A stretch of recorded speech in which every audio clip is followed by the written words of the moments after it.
علامہ شرف الدین بوصیری ایک بہت بڑے عالم، آپ قصیدے بردہ شریف کوئی اہل علم پڑھے پتہ لگتا ہے کہ وہ صرف کے بہت ماہر تھے، نحو کے بہت ماہر تھے، اور عربی زبان کے بہت ماہر تھے، مصطلحات کے بہت ماہر تھے، مغازیات کے بہت ماہر تھے۔ مغازی کہتے ہیں یہ جہاد کا علم جو ہے، کہاں کہاں جہاد ہوا، کس کس سن میں ہوا، کون کون، یہ اس کے بھی بڑے ماہر تھے۔ کئی زبانوں کے وہ ماہر تھے، جس کا تعلق جو ہے وہ ہماری عربی زبانوں سے ہے، بہت اس کے ماہر تھے۔ ان پر مشہور یہ ہے کہ فالج کا اٹیک ہوا، وہ فالج کے مرض میں گویا مبتلا ہو گئے، گھر چھوڑ کر جنگل میں چلے گئے، ایک درخت کے نیچے بیٹھ گئے کہ چلو اللہ اللہ کریں اور موت کا انتظار کریں۔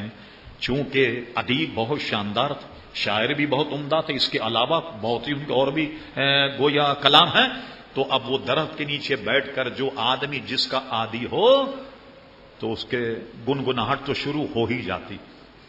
ایسا نہیں کوئی آدمی جس فن کا ماہر ہو اور وہ اپنی مہارت کو چپ چاپ لے کر کے بیٹھے، ایسا بہت مشکل ہے۔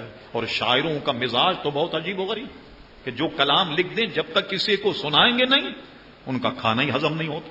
ہم تو لوگوں کو سمجھانے کے لیے کہتے ہیں، اس محفل کی شان نہیں، سمجھانے کے لیے کہہ رہے ہیں۔ دیکھا کہ جناب ایک جگہ ایک آدمی ایک کے پیچھے بھاگا جا رہا، لوگوں نے سمجھا کوئی چور ہے کیا، دونوں کو پکڑ لیا، کہ کیا مسئلہ ہوا، کہنے لگے جی اپنی غزل سنا دی، میری نہیں سن رہا، اور بھاگ گیا اپنی سنانے کے بعد۔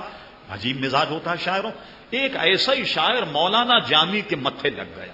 ارے صاحب مت پوچھیے، مولانا جامی شریف النفس آدمی تھے، اس نے ایک غزل پڑھی، کہا یہ کیسی ہے، کہا بہت خوب ہے یہ۔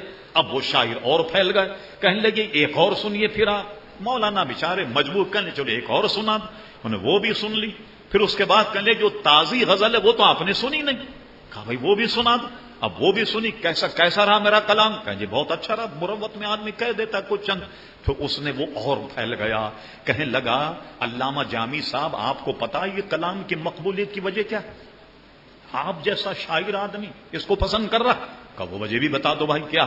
کہنے لگے یہ کلام میں لے گیا، پورا کلام لے جا کر میں نے کیا کیا، بیت اللہ کا طواف کیا، اور بیت اللہ کا پردہ ہٹا کر اس کو کعبے سے گھسا اس طرح، اور بیت اللہ کے غلاف میں اس کو لپیٹا، اور لپیٹنے کے بعد پھر آیا، اور آنے کے بعد میں نے حجر اسود پر اس کو ملا، اور اس کے بعد اس میں یہ تاثیر پیدا۔ مولانا سنتے سنتے پریشان ہو گئے، کہا میرے بھائی اس کو بیت اللہ سے تم نے رگڑا اور اس کے غلاف میں تم نے لپیٹا، حجر اسود کو جناب آپ نے اسے مس کیا تو ذرا آب زمزم میں بھی ڈبو دیا ہوتا تاکہ زمزم شریف کی برکتیں بھی حاصل ہو جاتی، آب زمزم میں بھی ڈبو دیا ہوتا۔ اب وہ سمجھا کہ مولانا تھک گئے میرے کلام کو سن کر۔ تو شاعروں کا مزاج ایسا ہوتا۔ اب ایک شاعر اور عربی ادب کے ماہر درخت کے نیچے لیٹے ہوں، کیا کریں؟ انہوں نے سوچا حضور کی نعت کہی جائے۔ سبحان اللہ، کیا اچھی بات ہے، حضور کی نعت کہیں، یہ تو عام کلام ادھر ادھر کنشن یہ کسی کام کل قیامت میں نہیں آئے، مگر جس نے حضور کی نعت کہی ہوگی سبحان اللہ، حضور صلی اللہ علیہ وسلم کے وہ یقیناً عافیت میں ہوگا۔ جس نے حضور علیہ السلام کی نعت پڑھی یا کہی یا حضور کی سنا اور حضور علیہ السلام کی تعریف بیان کی، وہ حضور علیہ الصلوۃ والسلام کے قرب و جوار میں ہوگا۔ علامہ جامی نے کلام شروع کر دیا، اور کلام کرتے کرتے جب وہ گنگنانے لگے، یہ بات پورا عنوان ہے، یاد رکھیے کہ آدمی اپنے دل سے بھی گنگنائے، یہ ساری چیزیں حضور تک پہنچ جاتی ہیں۔ اس لیے کہ حضور جیسے ہماری زبان سمجھتے ہیں اسی طرح دل کی زبان بھی سمجھتے ہیں، بلکہ جانوروں کی بولیاں بھی جانتے ہیں۔ کوئی دنیا میں ایسی زبان نہیں جو پیارے مصطفیٰ نہ جانتے ہوں، چاہے کوئی آدمی دل ہی میں گنگنائے، مگر حضور علیہ الصلوۃ والسلام اس کے دل کی گنگناہٹ کو بھی سمجھ لیتے۔ وہ گنگنانے لگ گئے اور ان کی قسمت کا ستارہ جاگا اور ان کا کلام حضور کے دربار تک پہنچ گیا۔ اب کیا دیکھتے ہیں، ایک رات میں ان کی قسمت کا ستارہ جاگا اور دیکھا کہ حضور علیہ السلام کے دربار میں دربار لگا ہوا، صحابہ کرام بزرگان دین کے جھرمٹ میں حضور بیٹھے ہوئے۔ بقول شاعر اس جگمگ جگمگ تاروں میں مہتاب کا عالم کیا ہوگا، حضور بیٹھے اور علامہ شرف الدین بھی بیٹھے۔ حضور نے فرمایا شرف الدین اٹھو، وہ جو ہماری نعت تم نے لکھی ذرا وہ پڑھو۔ اب حضرت شرف الدین بوصیری رحمت اللہ علیہ وہ کھڑے ہو گئے، اور کھڑے ہونے کے بعد انہوں نے قصیدہ بردہ شریف پڑھنا شروع کیا۔ اب جب قصیدہ بردہ شریف پڑھنا شروع کیا تو حضور علیہ السلام اپنی تعریف کو سن کر اس طریقے سے جھوم رہے تھے جیسے کہ ایک بہترین پھولوں کی ڈالی نسیم سحر کے جھونکے سے جھومتی ہے، اس طرح حضور جھوم کر کے اس سے لطف حاصل کر رہے۔ اور جب کلام ان کا ختم ہوا، حضور علیہ السلام نے ان کے پورے بدن پر ہاتھ پھیر دیا، مسا کر دیا۔ حضور کے مسا کرنے سے سارا مفلوج بدن جو ہے وہ بالکل بھلا چنگا ہو گیا، اور اپنے دوش اقدس سے چادر اتاری، اور اتارنے کے بعد امام شرف الدین بوصیری کو اڑا دی، پہنا دی۔ اب جب آنکھ کھلتی ہے تو کیا دیکھا کہ بالکل ہاتھوں میں جو وہ مفلوج تھے سب صحیح ہو گیا پورا بدن، اور وہ چادر ان کے دوش اقدس پر پڑی ہوئی وہ موجود ہے۔ سمجھ گئے کہ میرا قصیدہ حضور کی بارگاہ میں قبول ہو گیا۔ اب بھلے چنگے ہو کر جب وہ نکلے تو یہ بھی یاد رکھیے بزرگان دین کا معاملہ بڑا عجیب و غریب ہے عزیزان گرامی، بہت عجیب و غریب معاملہ۔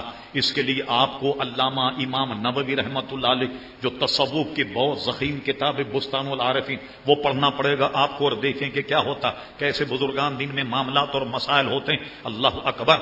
جب حضور کا کلام پڑھا گیا تو مولانا اٹھ کر کے جب جانے لگے، ایک بزرگ کے راستے میں نظر پڑ گئی، انہوں نے کہا شرف الدین بوصیری ذرا ٹھہرو، کہا وہ کلام تو سنا دو جو تم نے لکھا۔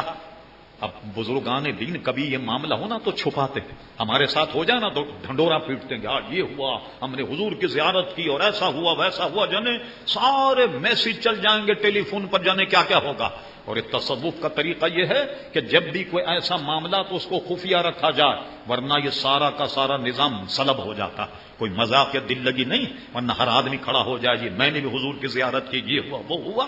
یہ سب معاملات جو ہیں بہت سیکرٹ قسم۔ انہوں نے بھتیرا جان چھوڑائی، کون سا معاملہ، یہ کیا معاملہ، کون سا قصیدہ، کون سی نعت، میں نے تو کئی نعتیں لکھی ہیں، لیکن تصدیق جب ہوئی جب یہ راہ فرار اختیار کر لے کہ بھائی میں نے کوئی کون سا قصیدہ لکھا ہے نیا، انہوں نے کیا کیا کہ باضابطہ اس قصیدے کا نام لے کر پڑھ کر اس کے شعر بتا دی۔ کیا اس قصیدے کا یہ شعر نہیں؟ انہوں نے کہا ہاں یہ شعر تو اس کا ہے۔ کہا تمہیں کیسے پتہ لگا؟ انہوں نے کہا جب آپ حضور کے دربار میں نعت پڑھ رہے تھے تو ہم بھی وہاں بیٹھے ہوئے تھے، ہم بھی شریک محفل تھے، اس لیے راز کھل گیا۔ لیجیے اگر یہ راز رہتا تو شاید کسی کو آج تک پتہ نہیں لگتا، اور ہو سکتا ہے قصید بردہ شریف بھی وہ دوام اور وہ مقبولیت حاصل نہیں کرتا کہ جو آج ہے۔ اور یہ راز کھلنے کے بعد اب پتہ لگا کہ شرف الدین بوصیری کا یہ وہ قصیدہ جو دربار رسالت مآب صلی اللہ علیہ وسلم مقبول ہو گیا، اور اس کے بعد ہر آدمی کی زبان پر آ گیا۔